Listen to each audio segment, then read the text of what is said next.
America ने बांग्लादेश को तगड़ा झटका दे दिया और उसको उसकी औकात बता दी। अमेरिका के नए राष्ट्रपति डोनाल्ड ट्रंप ने हाल ही में एक बड़ा कदम उठाया जिससे बांग्लादेश के कई प्रोजेक्ट ठप हो गए और भारत ने शायद ये कोशिश की है कि बांग्लादेश की एड जो है वो अमेरिकन बंद कर दें, क्योंकि अमेरिका ने सुनने में आया कि जो मार्को रूबियो हैं उन्होंने ये कहा कि तमाम एड जो है वो बंद कर दी जाए। तो जाहिर बात बांग्लादेश को जो पैसा दिया जाता है अब वो नहीं दिया जाएगा।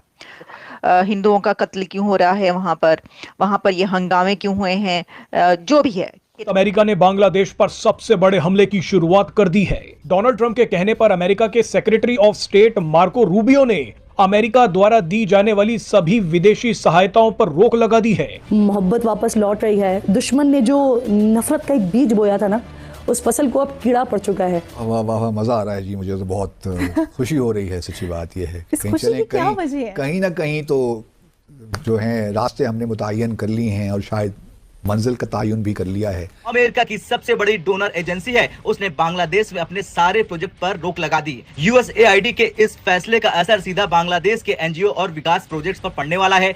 देखें, एड बंद करने का मकसद ये है बांग्लादेश की या पाकिस्तान को भी, अगर थोड़ा बहुत पाकिस्तान के साथ तो वो और इन तरीकों से डील कर रहे हैं। हमें अमेरिका का $100 मिलियन नहीं चाहिए। पाकिस्तान तो खुद आईएमएफ के पास है, तो पाकिस्तान कैसे इमदाद कर सकता है बांग्लादेश की? पैसे से तो मदद नहीं कर सकता। वैसे भाई बिछड़ा हुआ मिल जाए तो बाकी तमाम चीजें तो हो सकती हैं। भारत के विदेश मंत्री एस जयशंकर से मुलाकात के बाद अमेरिका के secretary of state Marco Rubio ने 26 जनवरी के दिन ही बांग्लादेश को दी जाने वाली सभी तरह की मदद को बंद करने का फैसला किया है। इंडिया का जो गठजोड़ जो कि पाकिस्तान की नफरत की सियासत को प्रमोट कर रहा था, उसे यकसर मुस्तरद कर रहे हैं पाकिस्तान। क्योंकि भारत का काफी इन्फ्लुएंस है उस मुल्क में, तो वहाँ भी कोशिशें हो रही हैं कि उस तरफ इनको भिजवा दिया जाए। जय हिंद दोस्तों, ऐसे भारत मीडिया में आप सभी का स्वागत है। दोस्तों, अमेरिकी राष्ट्रपति डोनाल्ड ट्रंप की सरकार ने रविवार को बांग्लादेश को दी जाने वाली सभी तरह की मदद को दोस्तों बंद करने का ऐलान कर दिया है। बांग्लादेश को दोस्तों भारत से पंगा लेना भारी पड़ गया है। अमेरिका बांग्लादेश में सभी परियोजनाओं को बंद करने का भी ऐलान कर दिया है। दूसरी तरफ दोस्तों पाकिस्तान और बांग्लादेश ने अपनी रिश्तों को मजबूत करने के लिए भारत को आड़े हाथ लिया है। अब बांग्लादेश को पता चलेगा कि भारत से पंगा लेना हमें कितना भारी पड़ सकता है। इस समय दोस्तों बांग्लादेश में खाने का लाले पड़ रहे हैं। भूखमरी और बेरोजगारी से वहाँ की जनता परेशान हो रहे हैं। और एक तरफ दोस्तों बांग्लादेश और पाकिस्तान एक साथ दोनों खड़े हो गए हैं, जिहादी को जिहादी सपोर्ट कर रहा है। अब अमेरिका ने दोस्तों यूएस एड के जरिए बांग्लादेश को दी जाने वाली सहायता पर रोक लगा दिया है। इसका असर बांग्लादेश को अब धीरे धीरे पड़ना चालू हो गया है। अब मोहम्मद यूनिस सरकार का भी पाकिस्तान जैसा हाल होने वाला है। अब बांग्लादेश पाकिस्तान के पास पहुंच गया मदद की भीख मांगने के लिए। एक भिखारी दूसरे भिखारी से भीख मांगना चालू कर दिए हैं। इसे लेकर दोस्तों पाकिस्तान मीडिया में इसकी ज्यादा बातें चल रही हैं, क्योंकि दोस्तों पाकिस्तान के एक्सपर्ट बोल रहे हैं कि जिस प्रकार अमेरिका ने बांग्लादेश का फंडिंग रोका, उसी प्रकार हमारा भी फंडिंग रोक देगा। डोनाल्ड ट्रंप के राष्ट्रपति बनते ही दोस्तों भारत के विदेश मंत्री एस जयशंकर ने बांग्लादेश में हो रहे हिंदुओं पर अत्याचार जुर्म का मुद्दा उठाया था और बांग्लादेश के खिलाफ कड़ी कार्रवाई करने का मांग किया था। अब बांग्लादेश का हाल दोस्तों पाकिस्तान जैसे होने वाला, क्योंकि दोस्तों पाकिस्तान आईएमएफ के पास जाके लेटा रहता है, उसी प्रकार दोस्तों अब बांग्लादेश भी जाके लेटा रहेगा और भीख मांगेगा। अब बांग्लादेश को पता चलेगा कि भारत से पंगा लेना कितना भारी पड़ रहा है। और बांग्लादेश भारत से 97% निर्भर रहता था। दोस्तों बांग्लादेश में शेख हसीना का सरकार गिराने में पाकिस्तान ने मदद किया था और इसके बाद से दोस्तों बांग्लादेश में अब जिहादी उत्पन्न हो गए हैं, क्योंकि दोस्तों जमात-ए इस्लाम और कई कट्टरपंथी व्यक्ति भारत के खिलाफ दोस्तों नारेबाजी कर रहे हैं और यही बांग्लादेशी भारत का खाके और भारत को आंखें दिखा रहे हैं। भारत से दुश्मनी मोल लेना अब बांग्लादेश को पता चलने वाला है। दोस्तों आप लोग ये पाक मीडिया रिएक्शन अंत तक जरूर देखिए, क्या कहते हैं दोस्तों पाकिस्तान का मीडिया।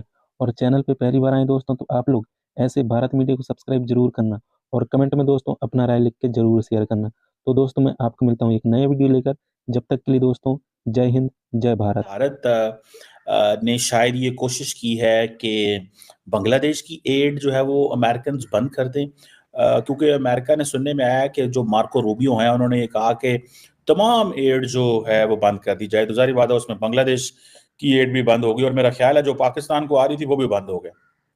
पाकिस्तान को कुछ ज़्यादा पैसे नहीं आते, $100 मिलियन के करीब इन्होंने स्टेट डिपार्टमेंट ने रखा हुआ है, तो वही बंद हुई होगी और तो कोई खास नहीं है, क्योंकि पाकिस्तान को जो मिलिट्री एंड जो सिविलियन एड है वो अमेरिकन ने बहुत पहले की बंद कर दी हुई है। सो हमें वो एड नहीं आ रही। बांग्लादेश को खासतौर पे मोहम्मद यूनुस साहब की जो इंटरिम गवर्नमेंट थी उसको कोई आ रही थी, लेकिन सुनने में आया कि जो यूएस एड बांग्लादेश है उसने ये अनाउंस कर दिया है कि it has stop one thing. Secondly इस पे बात करते हैं कि क्या इसमें डॉक्टर जयशंकर ने कोई जादू चलाया है बांग्लादेश के हवाले से। और मेरा ख्याल है कि बांग्लादेश से वो फ्रेश लॉयल्टी चाहते हैं, होंगे अमेरिकन, और वो फ्रेश लॉयल्टी है वो इस सेंस में आ सकती है कि हमारे साथ कैसे तुम चलोगे, क्या करोगे, क्या मिलेगा, कैसे चीजें बेहतर होंगी, तुम हमें क्या दोगे, हम तुम्हें क्या देंगे। ठीक है जी, ये चीज है,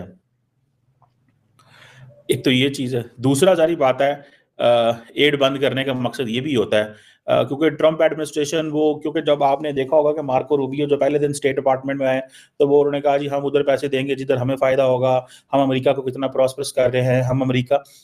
देखें, एड बंद करने का मकसद ये है बांग्लादेश की या पाकिस्तान को भी, अगर थोड़ा बहुत पाकिस्तान के साथ तो वो और इन तरीकों से डील कर रहे हैं। हमें अमेरिका का $100 मिलियन नहीं चाहिए, सच्ची बात है। ठीक है, कोई 2-4-5 अरब डॉलर हो तो फिर भी इसी मनी है यार, चलो ठीक है ਤੁਹਾਡੀ ਗੱਲ में। $100 मिलियन क्या होता है फ्रैंकली स्पीकिंग। और फिर ये कहना कि जो $100 मिलियन हम आपको देते हैं, you should undermine Chinese interest in Pakistan. $100 million में चीनियों को कौन, हाँ ये $20 अरब IMF, ये बड़े पैकेज है जिनको दे के पाकिस्तान जो है ना वो दाएं बाएं थोड़ा बहुत होता है, चलो यार ठीक है कुछ ना कुछ हमारे लिए आ रहा है, आवाम के लिए, पब्लिक के लिए, कॉन्टिन्यूटी के लिए। जबकि एक पाकिस्तान में तबका मौजूद है जो कहता है कि हमें IMF और ये वर्ल्ड बैंक से कुछ भी नहीं लेना, हमें अपने रिसोर्सेज पे रहना। उनका दिल करता है पाकिस्तान डिफॉल्ट कर जाए, उन्होंने ना पता, ठीक है वो कहते हैं जी ये आप जो हैं कैद होते जा रहे हैं। बहरहाल उनका अपना एक व्यू है, I don't want to get into it right now. So ये एक चीज जो है वो नजर आ रही है। So Trump administration wants fresh loyalty from Bangladesh and from के इंडियन अच्छी बड़ी पॉपुलेशन अमेरिका के अंदर, हिंदू वोट बड़ा तगड़ा है, तो जरा इस तरह की बात करो वो खुश हो जाएंगे, यू नो वो एक। लेकिन उसके बाद उन्होंने कोई लंबी चौड़ी बात दोबारा नहीं की उसके बाद।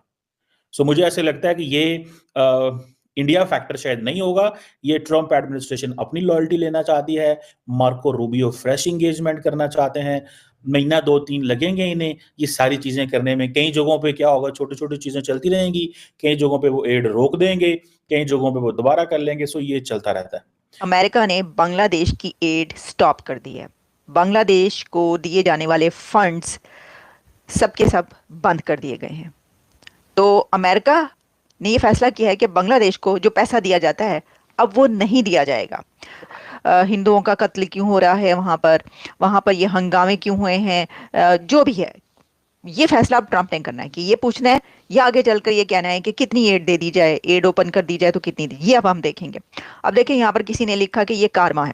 अब ऑब्वियसली कि आप ये सोच सकते हैं कि जो वहाँ पर बांग्लादेश में पिछले चंद महीनों के अंदर हुआ है उसके अंदर ख़ास तौर पर इंडिया के हवाले से बहुत सारी ऐसी चीज़ें हुई जो कि ना तो इंडियन गवर्नमेंट उसको बर्दाश्त कर सकती है और ना ही वहाँ के लोग। और जिस तरीके से वहाँ पर बांग्लादेश के अंदर हिंदुओं के साथ जो सलूक हुआ गवर्नमेंट चेंज होने के बाद, तख्ता उलटने के बाद शेख हसीना की, तो उन्होंने सस्पेंड कर दी है बांग्लादेश के लिए मोहम्मद यूनुस का जो इंटरिम गवर्नमेंट है।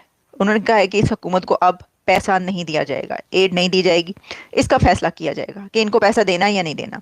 क्या हो जाए तो ज़रा भारत से अच्छे ताल्लुकात बनाकर रखें। आप पाकिस्तान से तो अच्छे ताल्लुकात हो गए, ठीक है, एक यानी दोस्त उनका बिछड़ा हुआ भाई तो मिल गया, ये बात तो अपनी जगह पर। लेकिन प्रॉब्लम यहाँ पर ये है कि पाकिस्तान तो खुद पैसा लेता है, पाकिस्तान तो खुद IMF के पास है, तो पाकिस्तान कैसे इमदाद कर सकता है बांग्लादेश की? पैसे से तो मदद नहीं कर सकता। वैसे भाई बिछड़ा हुआ मिल जाए तो बाकी तमाम चीज़ें तो हो सकती हैं, आप मुंह जुबानी दुख सुख फरोल सकते हैं, एक दूसरे के जो है वो बांट सकते हैं, लेकिन जो इमदाद है, जो मनी है, जो पैसा है, वो तो वही कंट्री दे सकता है जिसके पास होगा।